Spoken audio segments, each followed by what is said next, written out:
Hello friends, नमस्कार, जय जगन्नाथ। मो भाग्यश्री, मो चैनल को आपण माने को अनेक अनेक स्वागत। आज मु बनाऊँगी सोयाबीन दो पियाजा, बहुत ही सॉफ्ट एंड टेस्टी सोयाबीन दो पियाजा।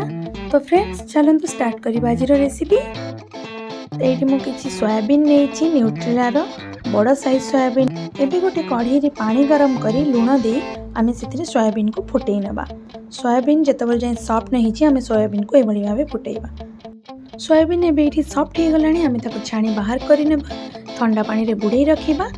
तापरे आमे ताको हाथ रे चिपुड़ी गोटे बाउल को काढी नेबा। भल भाबरे पानी को चिपुड़ी नेबे एवं ड्राई करी आमे गोटे बाउल को रखिबा।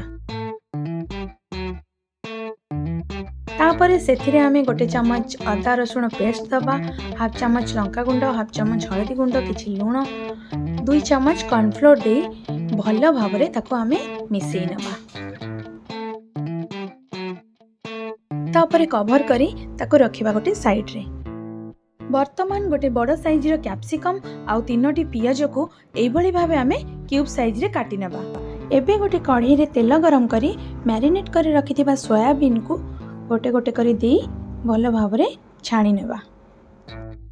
सोयाबीन को बहुत कड़ा करी भाजीबेनी, नले बहुत हार्ड हो जिवो। तो सोयाबीन को एभली भाबे हल्का भाजी आमे एबे काढी नेबा। देखंतु लाइट गोल्डन ब्राउन हो जाइछि, ताको एबे काढी रखिबा गोटे साइड रे।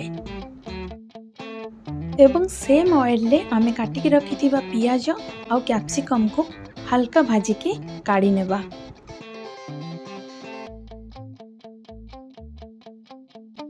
देखंतु पियाज आ कैप्सिकम हमर हेई सारलानी, एबे ताको काढी साइड रे रखिबा।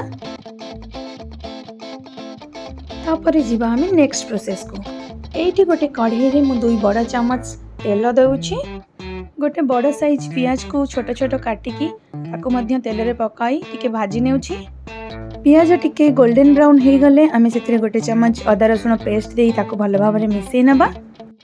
एबे गोटे टमाटो को छोट छोट काटी आमे सेतिरे ऐड करिबा। टमाटो को टिके भाजी नेला परे सेतिरे आमे गोटे चम्मच हळदी गुंड ऐड करिबा, हाफ चम्मच लूण ऐड करिबा, गोटे चम्मच धनिया गुंड, हाफ चम्मच लंका गुंड एवं हाफ चम्मच गरम मसला देई भल भाबरे मिसेई नेबा। एबे मसला को कवर करी 2 रु 3 मिनिट पई छाड़ी देबा लो फ्लेम रे।